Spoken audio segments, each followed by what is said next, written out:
ससुराल की रोटी इतनी आसान नहीं। माधवी की उम्र बस 21 साल की थी जब उसकी शादी हुई। उसका ग्रेजुएशन का लास्ट ईयर था। शादी उसने इसी शर्त पर की थी कि उसे ग्रेजुएशन कंप्लीट करने दी जाए।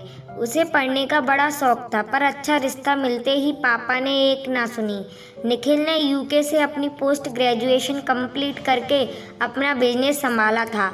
शुरू शुरू में वह माधवी को बिल्कुल अच्छा नहीं लगता था। कितनी बार उसने अपने पापा मम्मी से कहा कि लड़का बिल्कुल हंसता बोलता नहीं है, पर पापा ने लड़का बहुत सोबर है, रिजर्व है, यह कहकर उसकी बात टाल दी। जैसे तैसे करके उसकी शादी हो गई और पढ़ाई के सिलसिले में उसको अक्सर कॉलेज जाना पड़ता था और फिर आए दिन मायके भी रुकना पड़ता था, जिसकी वजह से घर में सास और ननद आए दिन तमाशा खड़ा करती थी। जब जब वह मायके जाती थी तब उसके आने के 1-2 दिन पहले काम वाली को निकाल दिया जाता था, जिसकी वजह से घर वापस आने पर पूरा काम उसे करना पड़ता था। वह बहुत थक जाती थी। निखिल रोज शाम को खाना खाकर अपने मोबाइल और टीवी में बिजी हो जाते। उनको खबर ही ना होती कि माधवी पर क्या बीत रही है। कितनी बार तो माधवी रात में खाना ही नहीं खाती थी, क्योंकि दिन भर के तानों से ही पेट भर जाता था। अरे किचन में काम ही कितना होता है, खाना बनाना भी कोई काम है? अरे मम्मी, जब से माधवी आई है तुम्हारे घर में तो गिन गिन कर रोटियां बनने लगी है। तुम्हारा किचन कितना गंदा रहता है, बर्तन तो साफ ही नहीं रहते। अरे माधवी, नए डिब्बे क्यों लाई हो? तुम भी बड़ी बहू की तरह अलग रहना चाहती हो? दिन भर तो आराम ही करती है। इतने बड़े घर में आकर सबका दिमाग खराब हो जाता है। अरे इनको तो पानी उबालने के लिए भी नौकर चाहिए।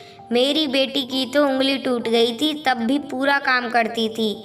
यहाँ तो जरा सी मोच आई है, उसमें भी आराम चाहिए, वगैरह वगैरह। इन तानों का तो कोई अंत नहीं था। वाकई बेटी का दर्द दर्द है, बहू का नहीं। बेटी का काम काम है, बहू का नहीं। बेटी का मायका मायका है, बहू का नहीं।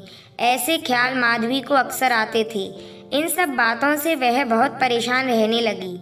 एक दिन माधवी ने निखिल से कहा, निखिल प्लीज़ मुझे कुछ साल दे दो एडजस्ट होने के लिए। आई प्रॉमिस मैं बहुत अच्छी बहू बन के दिखाऊंगी।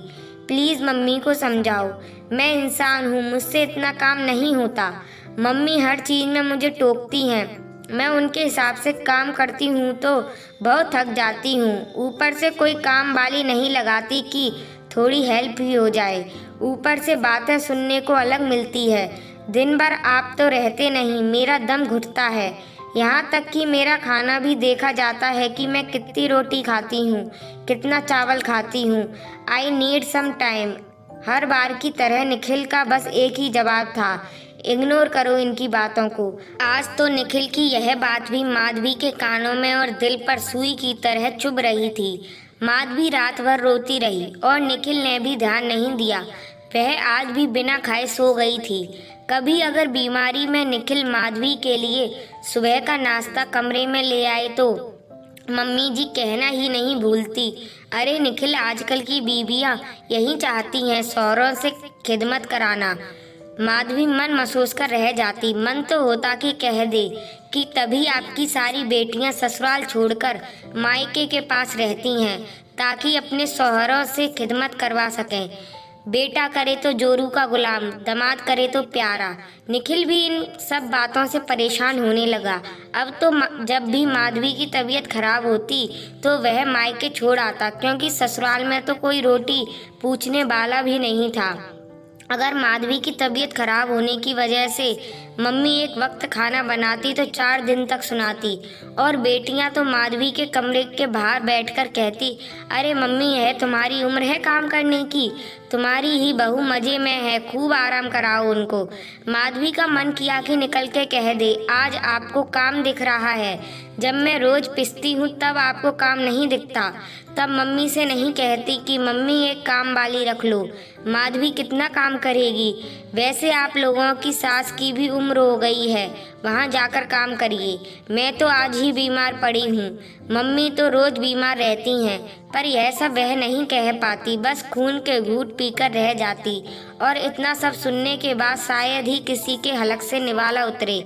कितनी रातें माधवी बिना खाए ही सो जाती थी और कोई पूछने वाला भी नहीं होता।